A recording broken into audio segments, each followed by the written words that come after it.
ሰሞነኛ የራዲዮ ፕሮግራምን ነው እያደመጣችሁ ያላችሁት ውድ አድማጮች ከትርታ 97.6 ኤፍኤም። ቀደም ሲል እንዳስተዋወቅናችሁ እንግዳችን እዚህ ደርሷል። በበርካታ የጥበብ ስራዎቹ እናውቀዋለን። በተለይ ሀገራዊ ጉዳዮች ላይ በንቃት በመሳተፍ ይታወቃል። ከሰሞኑ መነጋገር የሆነበት አንድ ጉዳይ ነበር። ምን አነሳሳው ይሄን ለማድረግ የሚሉትንና ተያያዥ ጉዳዮችን እናወራለን። አባይ ዌስ ቬጋስን ቀደም ሲል የጋበዝናችሁ ሙዚቃ በምክንያት ነው። ቴዲ ተሾመ እዚህ ነው ያለው። እንኳን ደህና መጣ ቴድሮስ። እንኳን ደህና ቆያችሁኝ። እሺ እንግዲህ ሀገራዊ ጉዳይ እያወራን ነው። ያጋጠመህን የትራፊክ መጨናነቅም ነግረናል። ከሰሞኑን ጉዳይ እንጀምራለን። ከዛ በፊት ግን እንደው አባይ ለቴዲ ምንድን ነው ከሚለውን ጀምር። አባይ የኢትዮጵያ መገለጫ ቋንቋ ነው። የኢትዮጵያ ማንነት ነው። የኢትዮጵያ የጽናት ምሳሌ ነው። የኢትዮጵያ ጉዳትም መገለጫ ነው አባይ። አሁን ኢትዮጵያ ውስጥ የምናየው ምስቅልቅል ሁሉ እኔ በግል ልታረም እችላለሁ፣ ግን እኔ በግሌ ለኢትዮጵያ ውስጥ ላለው ምስቅልቅል ሁሉ የአንበሳውን ድርሻ የሚወስደው በአባይ ምክንያት የሚፈጠሩት ጠላቶቻችን የሚያመጡት ችግር ነው እና አባይ ብዙ ነው ለኢትዮጵያ። ጥሩ እንግዲህ ብዙ ከአባይ ጋር ተያይዞ ስራዎችን ሰርተሃል። አባይ ዌስ ቬጋስ ተጠቃሽ ነው። ከዛ ጋር ተያይዞ አሁን ደግሞ ሰሞኑን ለዶናልድ ትራምፕ የጻፍከው ደብዳቤ ነው በእርግጥ እንግዳ አድርገን እንድንጋብዝ ያደረግ ነው። ምን አነሳሳው ቴድሮስ ይሄን ለማድረግ ከሚለውን ጀምር። ብርቱካን ተጨማሪ ከሌለሽ እዚህ ላይ መሰለኝ። እንግዲህ የጥበብ ሰው እንደመሆን መጠን እንግዲህ ስለ አባይ ብዙ የጥበብ ስራዎች ተሰርተዋል ና አባይ ዌስ ቬጋስ ደግሞ የሁሉንም ቀልብ የሳበ ስራ ነው። ስለሱም እያነሳን ቆይታ እናደርጋለን። አድማጮችም ደግሞ በጉጉት ሲጠብቁት የነበረ ነው። አዎ እኔ አባይ ዌስ ቬጋስ ላይ ግድብ ይሰራልን ብዬ ጠይቄያለሁ። አባይ መብራት ሆኖ የኢትዮጵያን እናቶች ከጭስ ያድናቸው ብዬ ጠይቄያለሁ። ገና አባይ ከመሰራቱ በፊት ነው። ዋናው ግን የኔ እምነት የግብጽ ጠላትነት የሚቆመው አባይን መጠቀም ስንጀምር ነው የሚል እምነት አለኝ። ስለዚህ አባይ ዌስ ቬጋስን የሰራሁት ወይም አባይ ዌስ ቬጋስ ላይ ያሉትን ቃለ ተውኔት እዛ ውስጥ እንዲገቡ ያደረግኩት ከነበረኝ መሰረታዊ እምነት በሚመነጭ ሀሳብ ነው እና እሱ ነው። አባይ ዌስ ቬጋስን በማየት ነው እሱን ማወቅ የሚቻለው። አባይ ዌስ ቬጋስ አበሻ ቪው .tv የሚባል መተግበሪያ ላይ ያለ ፊልሙን ሄደው ማየት ይችላሉ ተመልካቾች። ከዛ ሀሳቡን ማወቅ ይችላሉ። ፊልሙም ጥሩ ነው፣ ቢታይ ጥሩ ነው። በዚህ አጋጣሚ ማስታወቂያ ልስራ ለአዲሱ ትውልድ። ለንጽጽር የተወሰደበት መንገድ አባይን ከቬጋስ ጋር የቦታዎቹ እሱን እስኪ ትንሽ በለ። አባይ በአመት በወር 30 ቀን እግዚአብሔር የሚመለክበት ቦታ ነው አይደል? ጣና ሐይቅ ላይ ያሉትን ገዳማቶቻችን ብታይ፣ እዛ አካባቢ ያሉ ቤተ ክርስቲያኖቻችን ብታይ፣ በጠቅላላ አባይ ኢትዮጵያን ይወክላል ብዬ አስባለሁ። ላስ ቬጋስ ደግሞ በአመት 30 ቀን ሰይጣን የሚመለክበት ቦታ ነው። ሲን ሲቲ ነው የሚባለው ከነስሙ። ስለዚህ ስለ አባይ ለማውራት ማነጻጸሪያ ያስፈልገናል። ከላስ ቬጋስ የተሻለ ደግሞ ማነጻጸሪያ የለም ምድር ላይ። ሲን ሲቲ ተብለው የሚጠራ ሁሉም አይነት ኃጢአት የሚፈቀድበት ከተማ ነው። ሁለቱም በማነጻጸር የሀገራችንን ቫልዩ፣ የአባይን ቫልዩ፣ የአባይን ውበት፣ የአባይን አስተዋጽኦ፣ የአባይን ጠቃሚነት ለማሳየት ብዙ ጊዜ ነጭ እንዲፈካ ጥቁር ያስፈልጋል ወይም አደለ? ማነጻጸር ሲኖር የበለጠ ውበት ይደምቃል ና የአባይን ውበት ለማደመቅ ለማነጻጸሪያ ነው ቬጋስን የተጠቀምኩት። መልካም፣ ወደ ሰሞነኛው አጀንዳ እንምጣ። እሺ፣ ምናልባት የአሜሪካው ፕሬዚዳንት ዶናልድ ትራምፕ ግድቡን አስመልክቶ የሰጡት አስተያየት አለ። በቅርቡም በዳቮስ ኢኮኖሚ ፎረም ላይ ከግብጽ ጋር ወገንተኝነት የተሞላበት ሀሳብ አንስተዋል። ትላንትና ደግሞ ጠቅላይ ሚኒስትሩ ለፓርላማ አባላት ምላሽ የሰጡበት መንገድ አለ። በእርግጥ በቂ ባይሆንም መንግስት ከዚህም በላይ ምላሽ መስጠት አለበት ብለን እናስባለን። እንደ ሚዲያ በተባበረ ክንዳችን እንደሰራ ነው ይታወቃል። ና ቴድሮስ ተሾመ አንድ የጥበብ ሰው ነው። ይህን ደብዳቤ ለመጻፍ ምን አነሳሳው ከሚለው እናንሳ። መንግስት ከዚህ በላይ መልስ መስጠት ያለበትም አይመስለኝም። ምክንያቱም የአሜሪካው ፕሬዚዳንትም ሆኖ የግብፁ ፕሬዚደንት ፕሬዲክተብል አይደሉም። በኖርማል የፖለቲካ ፎርሙላ የምታወሪያቸው ሰዎች አይደሉም። የአሜሪካው ፕሬዚዳንት ያው ስለሱም መግለጽ አያስፈልግም። የመጨረሻ የአሜሪካ ውርደት የሆነ ሰው ነው እና እንዲህ አይነት ሰው ልክ እንደ ዓለም ላይ እንዳየናቸው በታሪክ በቃ የዓለም የነገስታት ንጉስ ነን ብለው እንደሚያስቡ ሰዎች ሁሉም ሰው እሺ በለኝ ባይ ነው። እሺ ካላሉኝ ደግሞ ብሎ ሄዶ ማዱሮን ማንቁርቱን ይዞ መጥቶ አሳይቶናል። እና የሀገር ኃላፊነትን የተረከቡ መሪዎች ከእንዲህ አይነት መሪ ጋር ምላሽ ለመሰጣታት በጣም ጥንቃቄ ማድረግ አለባቸው። ምክንያቱም የሚወክሉት ሀገርን ነው። እነሱ የተናገሩት ነገር ሀገርን ነው የሚወክለው። የሀገር መሪዎች ወይም ፖለቲከኞች በቀጥታ እንዲህ አይነት መልስ መስጠት የሚችሉት ወይም የሚቻለው እንደለመድነው አይነት ዲፕሎማሲ ሊያስተናግድ ከሚችል መሪ ጋር ነው። በፌርነስ ከዓለም ጋር በትክክለኛው የፖለቲካ ስርዓት ሊነጋገር ፈቃደኛ ከሆነ ሰው ጋር ነው እንደዚህ የምትነጋገሪው እንጂ እኔ ያልኩት ብቻ ካልሆነ ከሚል መሪ ጋር እንካ ሰላንታያ መግጠም የሚያስፈልግ አይመስለኝም። ግን ይሄ የሀገር መሪዎች ናቸው። እንዲህ አይነት ችግር ባለበት ጊዜ ዜጎች መነሳት አለባቸው ብዬ አምናለሁ። የኔ እንትን የሚመነጨው የኔ ቀጥታ ደብዳቤው ለፕሬዚዳንቱ ይደርሳል በሚል አይደለም። ግን እዚህ ሀገር ኤምባሲ አላቸው። ኤምባሲው ደግሞ እነዚህ እንዲህ አይነት መረጃዎችን ሰብስቦ ኮምፓይል አድርጎ ለስቴት ዲፓርትመንት ይልካል። ይህንን አውቃለሁ። እንደገና ደግሞ እኔ ኔትወርኮች አሉኝ፣ ውጭ ሀገር ማቃቸው ሰዎች አሉ። ስለዚህ እነሱ ሼር ቢያደርጉ መረጃው ቢያንስ ፕሮባቢሊቲው ሰፊ ነው። አዎ ደግሞ ኢትዮጵያውያን ይሄ ስድቡንና ማንጓጠጡን ትተው ቀጥታ መልእክቱን ሼር ቢያደርጉት ቀላል አይደለም። ኢትዮጵያውያን ብዙ ሀገር ብዙ ኢትዮጵያውያን አሉ እና የኔን ቀጥታም ባይሆን ግን የራሳቸውን ኦፒኒየን እየጻፉ ድምጻቸውን ማሰማት አለባቸው። በእንደዚህ አይነት ጊዜ ዜጎች ሀገርን ማገዝ አለባቸው ብዬ አምናለሁ። እኔ የጻፍኩት ኢንስፓየር ለማድረግ ነው። የዜጎችም ኃላፊነት ነው። ለፖለቲከኞች የማትታያቸው አንዳንድ ቀጥታ የሆኑ ጉዳዮች አሉ። መሪ እስኪናገር ድረስ የማትጠብቂያቸው አንቺ ድምጽሽን ስታሰሚ የኔ ያንቺ የእሷ ድምጽ ተደምሮ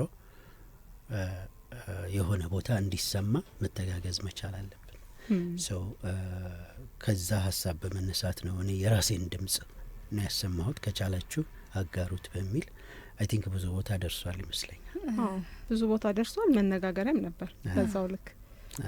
መነጋገሪያ ነው። እንግዲህ አባይ ሲነሳ የሁሉም ኢትዮጵያውያን የህልውና ጉዳይ ነው። ግብጾች የህልውናችን መሰረት ነው፣ ህልውናችን ነው ብለው እያንዳንዱ የግብጽ ዜጋ ስለ አባይ ሲጠየቅ አባይ ህይወቴ ነው ይላል እና እንደ ዜጋም የራስን ድርሻ መወጣት ትልቅ አበርክቶት ነው። ምክንያቱም ሁሉም ዜጋ የሚዲያ አጠቃቀሙን በተለይ ለሌላ ላልባሌ ነገር ከመጠቀም ይልቅ እንደነዚህ መልካም ነገሮች ላይ ማዋሉ ትልቅ መልእክት ነው።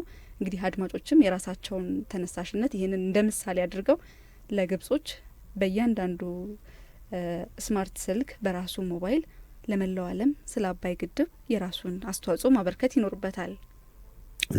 እውነት ነው። አሁን ግብጽ የተለያየ ሀገር የመሄድ አጋጣሚው ሲኖረኝ ከግብጻውያን ጋር የመገናኘት እድሉ ነበረኝ እና አንዳንድ ግብጻውያኖች ራሳቸው ግብጻውያኖቹ ወንዙ ከግብጽ የሚነሳ ነው የሚመስላቸው። ራሳቸው ግብጻውያኖቹ አያውቁም እና ውሃችንን ወንዛችንን ኢትዮጵያ ወስዳብን ምናምን ሁሉ ይላሉ እና የነሱ ሀገር ህዝብ እንዴት ከወንዙ ጋር ያለውን ቁርኝት ስታዩ በደንብ ተሰርቶበታል። የዛን ሩብ አልተሰራበትም። ኢትዮጵያ ውስጥ ፓትሪዮቲዝም በጠቅላላ የወንዝ ጉዳይ ብቻ ሳይሆን የሀገር ፍቅር ስሜት እየጠፋ ይመስለኛል። በጣም በቁጥር ነው። አሁን ሁሉም ዜጋ ብትጠይቂው ከስልኩና ስልኩ ላይ ከሚያየው አጀንዳ ውጪ ሀገር ማለት ምን ማለት ነው፣ የሀገር ፍቅር ስሜት ማለት ምን ማለት ነው፣ ስለ ሀገር መቆም ስለ ሀገር መታገል ማለት ምን ማለት ነው ስትዩ ብዙ ጊዜ ከሆነ ፖለቲካ ድርጅት ጋር ይለጥፍሽና በቃ የሱ ደጋፊ ያደርግሻል። ነው ስለ አባይ ለመጮህ ስለ ኢትዮጵያ ለመጮህ ስለ ሀገር ጥቅም ለመቆም የሆነ ፓርቲ ደጋፊ መሆን አያስፈልግሽ። የመንግስትም ይሁን የተቃዋሚ ደጋፊ መሆን አያስፈልግሽ። ኢትዮጵያ የሁሉም የጋራ ሀብት ናት። ሀገር የሁሉም ናች። ሀገር ከሌለች ምንም ማንነት የለም። ስለዚህ ኢትዮጵያ ብሎ ለመጮህ ስለ ኢትዮጵያ ጥቅም ለመናገር የመንግስት ትእዛዝም አያስፈልግሽም፣ ወይም ደግሞ የሆነ ቡድን ደጋፊ መሆን አያስፈልግሽም። በቃ ሀገር ናት። መንግስት ያልፋል፣ ሰዎች ያልፋሉ፣ እኛም እንሞታለን። ሀገር ግን ትቀጥላለች። ለልጆቻችን የምናሳልፋትም ሀገር የተሻለች የቆመች የጸናች ሀገር ብትሆን ጥሩ ነው። ይህን ለማለት ደግሞ የሆነ ፓርቲ ደጋፊ መሆን አያስፈልግም። እውነት ነው። ከናሽናል ኢንተረስት ጋር ተያይዞ በጣም በርካታ ስራዎች መስራት እንደሚቀሩ ነው በዚህ ንግግር የሚያየውት። ለወጣቱ ትውልድ እስቲ ምን ትላለህ? በተለይ ከብሔራዊ ጥቅም ጋር ተያይዞ ወኔ፣ ስሜት፣ የኔነት ነገር እንዲኖረን ምንድን ነው የሚጠበቀው ከእያንዳንዱ ዜጋ? እኔ ለወጣቱ ትውልድ ሳይሆን የሀገር ኃላፊነት ላለባቸው ሰዎች አሁን መስመሩን በመቅደድ ላይ በማስተካከል ላይ ላሉት ሰዎች ነው እኔ መልእክት ባስተላለፍ ደስ የሚለኝ። ወጣቱ በቀረጽሽው መንገድ ውስጥ መሄድ ይችላል። ወጣቱ ጠርተሽ ይዘሽ ኢትዮጵያን ትወዳለህ ወይም አትወድም ብትይው እረ ወዳታለሁ ነው የሚልሽ፣ ምንም ጥርጥር የለውም። ግን እንዴት ነው የምትወዳት ስትዩ ነው መልሳችን የሚለያይ። ልትሞትላት ዝግጁ ነህ? ልትቆምላት ዝግጁ ነህ? ልትጣላላት ዝግጁ ነህ? ድምጽህን ልታሰማላት ዝግጁ ነህ? እንዴት ነው የምትወዳት? ስትሰጥህ ነው ስትሰጣት ነው የምትወዳት? እሱን መልስ እሱን ወጣት መስራት አለባቸው። በትምህርት ቤት ድሮ እኛ ግብረ ገብ የሚባል ትምህርት ነበረ ትምህርት ቤት ውስጥ የምንማረው 1ኛ ክፍል 2ኛ ክፍል። ያኔ ስለ ኢትዮጵያ መሞት፣ ስለ ኢትዮጵያ መቆም፣ ኢትዮጵያዊነት ምን ማለት እንደሆነ ስንማር ከቤተሰብ ከማክበር ጀምሮ ነበር የምንማረው እና ያኔ እኛ ስለተሰራን ነው ዛሬ ሀገር የምንለው። የአሁኑ ወጣት ትውልድስ ትምህርት ቤት ምንድን ነው የሚማረው? ምንድን ነው? ሂሳብ፣ ኬሚስትሪ ሀገር አያስወድድም። መማር አለበት። ሂሳብ፣ ኬሚስትሪ፣ ፊዚክስም እንግሊሽም ምናምንም ይሄ የሚሰጡትም ሰብጀክቶች መማር አለበት። ግን ደግሞ አብሮ ባልተናነሰ ሁኔታ ፓትሪዮቲዝምን፣ የሀገር ፍቅር ስሜትን፣ ስለ ናሽናል ኢንተረስት መቆምን ከልጅነቱ ጀምሮ ህግ በማክበር ስለ ኢትዮጵያ አንድነት በመማር ስለ ህግ ምንነት፣ ህግ ማለት የፍትሐ ብሔርና የወንጀለኛ መቅጫ ህግ ማለት አይደለም። ግን ህግ ወጣቱ ማክበር የሚጀምር ህግ ማክበር ማለት ሀገር መውደድ ነው። በነገራችን ላይ አንድ ዜጋ አታድርግ የተባለውን ሳያደርግ በዚህ መንገድ ሂድ ተብሎ እንዲሄድ ያንን ሲያደርግ የሀገር ፍቅር ስሜት መገለጫ ነው። ከወንጀል ነጻ ሲሆን የሀገር ፍቅር ስሜት መገለጫ ነው። ያንን እንዲያደርግ ግን መጀመሪያ በትምህርት ቤት ውስጥ በቃ መነጋገር ክልክል ነው። እጅ በደረት የምንላቸውን ህጎች ከማክበር መጀመር አለበት ትውልድና አሁን ያ የተደረገ አይመስለኝም። እኔ ትምህርት ቤቶች ዞሬ ያላየውም፣ ግን የሚወጡት ልጆች በራሳቸው መንገድ መሄድ የሚፈልጉ ናቸው በብዛትና ሁሉ ነገር የጋራ ቫሊዩ እያጣን ይመስለኛል። እና ወጣቱን ማስተካከል የምንችለው እኛ አሁን ሊደርሽፑ ላይ ያለ ነው፣ አመራሩ ላይ ያለ ነው፣ ከትምህርት ቤት አስተማሪ ጀምሮ እስከ መጨረሻው የፖለቲካ ጣረ ድረስ ያሉት ሰዎች ወጣቱን ለማስተካከል መስራት አለባቸው። መልካም እንቀጥላለን። የተለያዩ ሀሳቦችን እያነሳን ነበር እኛንተ ከመምጣት በፊት። እንደው ማጠቃለያችን ላይ ነው የደረስከውና እንደ ማጠቃለያ ሀሳብ የምታነሳው ጉዳይ ካለ ድሉን ስጥ። አይ እኔ ስጠይቁኝ ለመመለስ ነው የመጣሁት። ምናልባትም አንተ የጥበብ ሰው እንደመሆንህ በጥበብ ስራዎች ትታወቃለህና የኢትዮጵያ የፊልም ኢንዱስትሪ ደግሞ የሀገር ሉዓላዊነትን ከመገንባት አኳያ ወደፊት እንደው ምን ቢሰራ ባንተ በኩልም የታሰቡ ስራዎች አሉ ወይ? በተለይ ደግሞ የሀገር ፍቅርን በትውልዱ ላይ ለማስረጽ እንደ ፊልም ባለሙያ እንደ ጥበብ ሰው የታቀዱ ነገሮች አሉ ወይ? እኔ ገጽ 19 የሚል ፊልም አለኝ። በቅርቡ ስራውን ጀምራለሁ ብዬ አስባለሁ። ብዙ የለፋውበት ፊልም ነው። በቅርቡ እንደሚወጣ ተስፋ አረጋለሁ። ገና መቅረጽ አልጀመርኩም። ሌላ በአዲስ ቴሌቪዥን ላይ ውብ አዲስ የሚል የተከታታይ 52 ኤፒሶድ የተከታታይ ድራማም ጀምረናል። እሱም ሙሉ ለሙሉ የሀገር ፍቅር ላይ የሚሰራ ፊልም ነው። የቴሌቪዥን ድራማ ነው። እኔ ከዚህ በኋላ ዝም ብሎ ተራ ጀነር ያለው ወይም ይሄ ለእለት ለሰዓት ሳቅ የሚሆን ፊልም መስራት አልችልም። አብዛኛው ስራዬ ከሀገር ፍቅር ጋር የተገናኘ ቢሆን ደስ ይለኛል። አመጣጤም እንደሱ ነው። ፊልሞቼም በብዛት እንደሱ ናቸው እና እንደዛ እየሰራው በቀጥል ደስ ይለኛል፣ እስትንፋሴ እስከፈቀደ ድረስ። መልካም እንግዲህ አድማጮችም ቆይታችን ይቀጥላል። በእርግጥ ሰዓታችን እየተገባደደ ነው። ቀደም ሲልም ስለ አባይ ያላቸውን ሀሳብ አስተያየት እየደወሉ እያጋሩን ነበረ እና እንግዳችንንም በጉጉት ሲጠብቁት ነበር። እንግዳችንም ተገኝቶ ስለ አባይ ያለውን በተለይ ደግሞ እያንዳንዱ ዜጋ ስለ አባይ ግድብ የራሱን ድርሻ መወጣት እንዳለበት፣ የግድ የፖለቲካ ፓርቲ ደጋፊ መሆን አይገባም፣ እንዲሁም ደግሞ መሪ መሆን ብቻ አይደለም ስለ አባይ ግድብ የሚመለከተን፣ ሁላችንም ኢትዮጵያዊ ይመለከተናል አይደለም? እውነት ነው፣ የሁላችንም የጋራ ጉዳይ ነውና ለዛም ነው ቴዎድሮስን እዚህ የጋበዝ ነው። የጥበብ ሰው ሆኖ ለምን ብሎ ደብዳቤ ጻፈ ያሉ አካላትም ነበሩ። በእርግጥ እሱንም እንዲያጠራልን ነበር። ዲፕሎማት አይደለም፣ የመንግስት ሰው አይደለም፣ ምን አገናኘው ያሉም ነበሩ። በተወሰነ መልኩ አጥርቶታል ብዬ አስባለሁ። ግን ኢትዮጵያዊ ነኝ።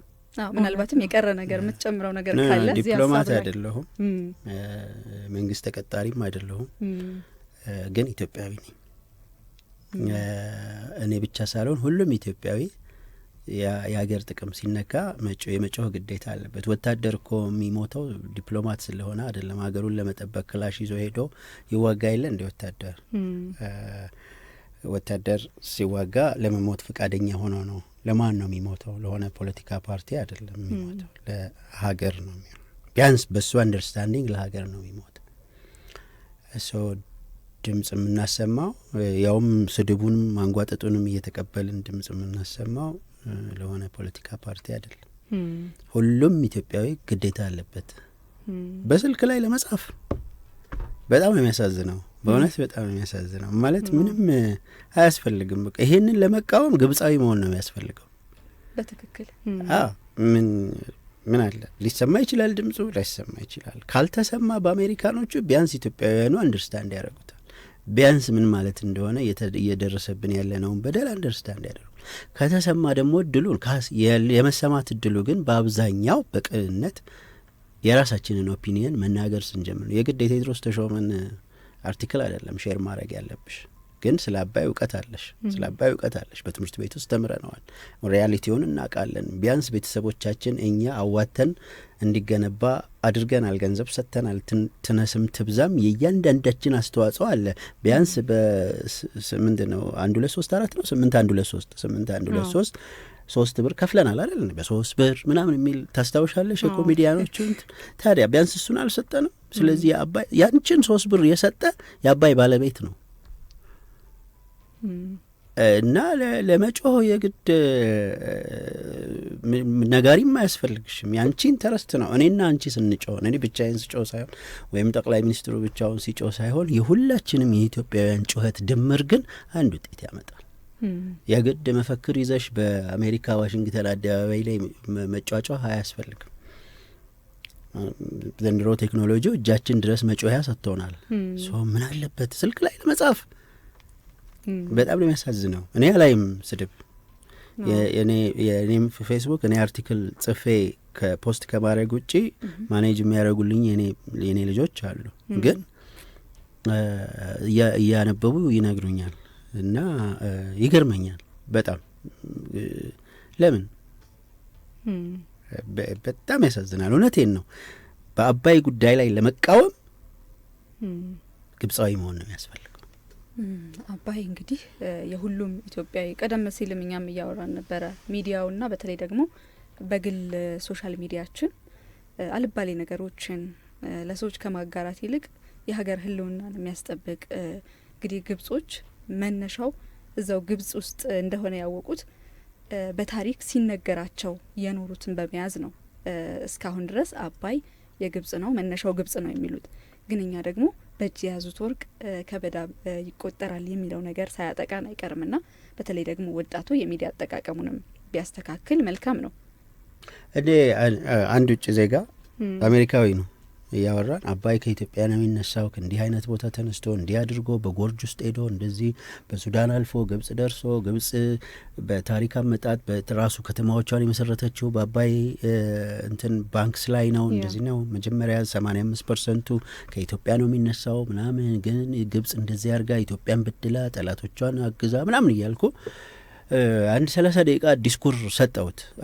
አዳመጠና come up with a better narrative because the Egyptians has a better narrative than Jerusalem የተሻለ ትርክት አሳማኝ ትርክት ይዘናል ምክንያቱም እነሱ በተሻለ ትርክት እኔን አሳምነውኛል it's all about narrative ያ ናሬቲቭ ደግሞ የሚሰጡት ዕውቀት ያላቸው ሰዎች ናቸው ያ ናሬቲቭ ደግሞ የሚጀመረው ከትምህርት ቤት ከአንደኛ ክፍል ከህፃናቱ አእምሮ ጋር አብሮ ነው እያደገ የሚመጣውና ናሬቲቭ ነው አገር እየመራ ያለው ናሬቲቭ ነው ትውልድ እየቀረጸ ያለው ናሬቲቭ ነው እያጣላ ያለው እና በማይረባ ነገር ከምንራኮት ሀገር የሚገነባ ናሽናል ኢንተረስትን የሚጠቅም የሚያገዝ ናሬቲቭ ይዘን በሱ ላይ ብንወያይ ራሱ የሶሻል ሚዲያውንም ኔትወርክ በሱ ብናጨናንቀው እንዴት መልካም ነበር እንደው እግዚአብሔር ቀና ልቦና ይስጠን አሜን እጅግ አድርገን ነው የምናመሰግነው እንግዳችን ቴዎድሮስ ተሾመ እዚህ ስቱዲዮአችን ስለተገኘ ምስጋናችን የላቀ ነው እኔም ስለጋበዛችሁኝ አመሰግናለሁ በርግጥ እንግዲህ ስለ አባይ በዚች ሰዓት ብቻ አውርቶ መጨረስ ከባድ ነው አይደለ እውነት ነው ግን ያው የሰዓት ጉዳይ ገደበንና በዚህ ልናጠናቅቅ ነው ችግር የለም እጅግ በጣም እናመሰግናለን አድማጮችም ደግሞ ፕሮግራሙን እንደወደዳችሁ ተስፋ እናደርጋለን እንግዲህ በቀጣይም በብሔራዊ ጥቅም ላይ የሚነሱ ጉዳዮች ይኖራሉ በዚህ ጉዳይ ላይ እንግዲህ ሁሉም ኢትዮጵያውያን ሊሳተፍበት የሚገባ ነው የሰሞንኛ ፕሮግራም እንግዲህ ሊጠናቀቅ ጥቂት ደቂቃዎች ብቻ ናቸው የቀሩት አዎ ተጠናቀቀ 1 ደቂቃ ነው የቀረ አድማጭ አመስግነን እንሰናበት መልካም እንግዲህ አድማጮች ከ4 ሰዓት ከ30 ጀምሮ እስከዚህ እስከ 6 ሰዓት ድረስ አብራችሁን ስለነበራችሁ እጅግ አድርገን እናመሰግናለን እንግዳችንም ስቱዲዮ ተገኝተው ያላቸውን በተለይ ስለ አባይ ግድብ ያላቸውን ፍቅርና ስሜት ስለገለጹልን በድጋሚ እጅግ አድርገን እናመሰግናለን ቆይታችን ተጠናቋል ሰናይ ቀን ይሁንላችሁ